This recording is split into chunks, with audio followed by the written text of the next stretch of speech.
Hey, what is up here, guys? James GHOUL here, and I wanted to go ahead and go over the patch notes for Dead by Daylight. Tokyo Ghoul's coming to Dead by Daylight, guys, and that's honestly really cool. Well, let's be real. The fact that we're getting just this is actually pretty sick, and you have to hand it to Behavior to actually be able to get something like this into the game. Granted, he's just a better Wesker, or, well, a Wesker clone, but hey, that's cool. Um, I'd be a lot more excited if for the fact that the game is still slowly dying, because the game's fucking unbearable for both sides still. And instead of actually touch up upon it or do anything new, Behavior decides to say, I don't want to do that. It really sucks that they're relying on the amount of killer content and everything, even though, like, again, the new player experience is god fucking awful. So I'm very curious to see how long this is going to last, where they just continue to not do anything, due to the fact that, well, eventually older players are getting more and more fucking fed up. Newer players can barely even play the fucking game. So, who knows? Let's see. I mean, the only thing we have to look forward to is when they do the MMR update, maybe, I guess. I don't fucking know. Like I said, this, if you want to pause and read, he is basically just a better Wesker, it sounds like. I don't know, I've not played him. His perks are kind of fucking stupid. At least the first one. After you damage survivors 8 times with basic attacks, a Dull Totem becomes a Hex Totem, cursing all survivors. When you damage a survivor with a basic attack, they gain 5% hindered for 10, 12, 15 seconds. This effect lasts until the Hex Totem is cleansed. So you're telling me, if I run save the best for last and hit a motherfucker, I'm gonna be on them like Swiss cheese and there's nothing they can do. That, what a good fucking power. Oh my god, I can't wait. That's gonna be really cool.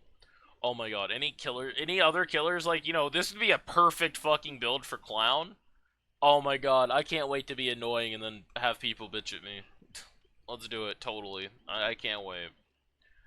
Other than this, I like this. I've been very surprised they haven't released another perk that lets you just do this already. I think this is generally a good change. This will help with time. I might run this. Honestly, with these perks, I may play DBD just to have, like, a generic build and just vibe, maybe? I don't know. At least, like, they're making, like, some of the worst parts of the game a little bit better. Like, hooking taking a little too long still and shit. So, hey.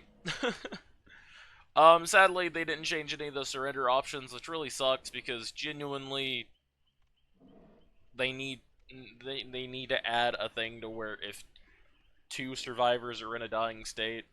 The reason I say 2 is because if you don't do that, there's still room to be a toxic little shithead.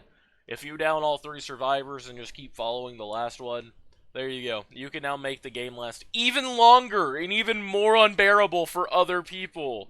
Isn't that amazing? Wow! So, not the best work behavior. I'm just gonna be real with you. I mean, they did change Knockout, so it's not doing that, but again, Hex the Third still exists, and that gives blindness on hit as well. You just hit everyone with that, with a generic Hex build, and there's not much they're going to be able to do. I mean, it just depends, like, if you're going really, really fucking fast and shit, like, if you're on any killer who's... I mean, those killers already win the game. The issue is that people do it to be toxic. That's my issue. Generally, Dead by Daylight's player base is the biggest toxic fucking people I've ever had the displeasure of playing a game with. Some of them. Some other people are actually really quirky and funny. And this is something that I noticed that kind of really pissed me off. Instead of, I guess, trying to fix the game, they're gonna bribe us with more blood points, which, I guess, good. More blood points. That's amazing. Can you just fix the game and make Survivor actually more fun? I don't care about blood points when I play the fucking game. In fact, I constantly have 2 million, and I'm fucking lazy, and I never spend it. And I have characters I still need a P3, it just takes forever. So that's a good change coming. So, it's a good start. Like I said, it's a good start, and this is what I was hoping for. This is why I'm very happy about Operation Health. Other than that, though, I don't think it was, I think they could still do better. But I guess I'll tip my hat to behavior. You know what? You got a really good license to come into the game.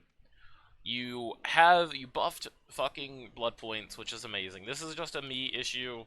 I do think it's kind of funny that they're upping blood points because a lot of people were not really satisfied with a lot of things. I don't. It just feels like to me as a player who's been here for a while, they're just kind of shoving a shiny new thing into your face and expecting you not to fucking notice.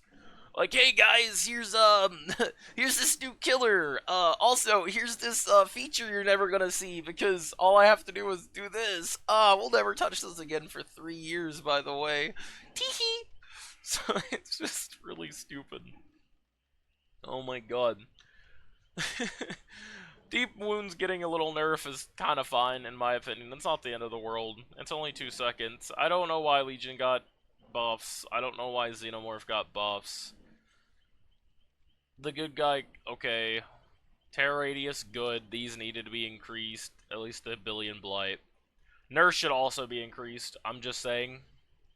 Don't know why Nurse continues to Matrix dodge every fucking nerf in the game. I just guess I'll continue to still go next against her. So, yeah. So, get this, right? When a survivor drops a pallet, they move, and they move away from it, they get 5% hindered. If I hit them with a basic attack, they get 5% hindered. Oh my god.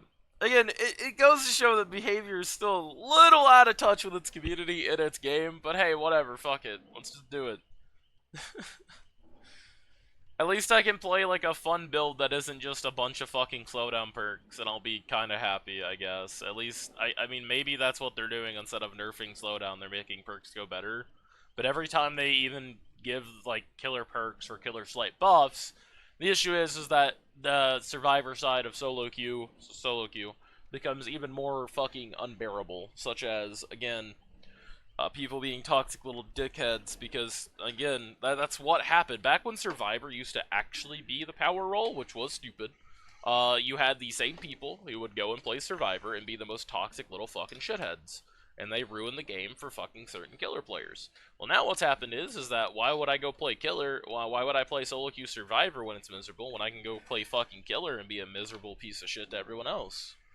So, that's the issue with ASIMs in general. No matter what you do, someone's gonna be a little fucking dipshit and either take the game way too fucking seriously or be a toxic little shithead.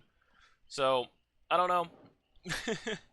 I have to see it. I have to see this. Once I'm gonna wait. I'm gonna let the PTB happen. I'm not going to install the PTB to play it. I'm way too fucking lazy. I'll wait and see what happens. Maybe the changes. Maybe I'm overreacting. Maybe I won't see people being little losers, but DBD has always gone out of its way to find ways to be toxic to one another, so I don't know. It's not like, like back in the day, you could trap someone in the corner and they didn't fucking do anything for like 4 years of the game being out. So someone would generally trap another player in a corner and they'd have to DC. Genuinely, that's all that you could do. Humping, killers humping survivors on the ground, teabagging, flashlight clicking, putting a macro on your flashlight. These are all things that took 5 to 6 years to finally change and get removed because the game needs to move away from toxicity. And it's just like, I'm not waiting 4 minutes to get blood out, dog. I just ain't fucking doing it. I'm not doing it. And I can't wait to play the game and get tunneled and camped at 5 gens. So, hey, at least killer's playable. At least I'll go play fucking killer. And, I don't know, maybe I'll just play M1 and just let everyone go. I don't fucking know. At least then I'll have fun with the game instead of, like, kind of steamrolling the other side because... because I can just camp a guy at 5 gens, I guess. I don't fucking know. Anyway. So again, by the way, I'm not trying to comment on game balance right now. I'm just kind of saying on the health of the game. I think it's a step in the right direction. I would like more steps in the right direction though. And honestly, again, props to Behavior for getting this license and at least doing some things that have been needed for a while. I'm actually kind of interested to try DBD again, and the first time in a hot minute, just to try some of these perks and how they go together, honestly. So, that being said, you have one for us today and stay safe. Bye-bye.